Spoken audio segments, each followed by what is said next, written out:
just took a bath and I took a bath or something. And then when I woke up at like 8 o'clock. I woke up at like 8:05 in the morning. My mom said it was flooding. And I already looked, I just want you to see.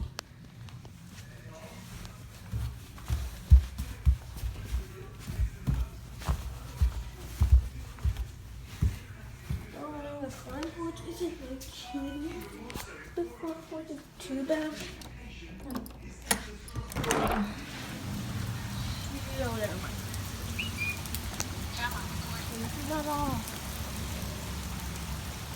Not all.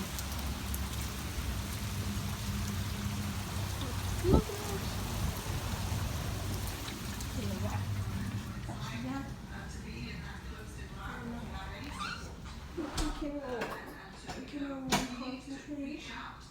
at this.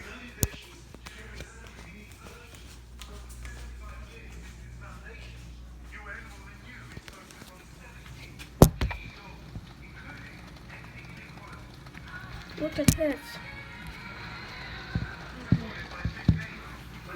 And it's just flooding.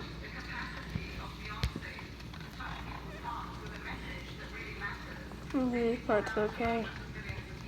But how it is we have a bio over there that when Tropical Storm Beta came, it made all the water made it overflow, making that flood that back porch because that part's pretty low, and then ended at like 2 in the morning. All the water just came to us. So that's really the story behind this water.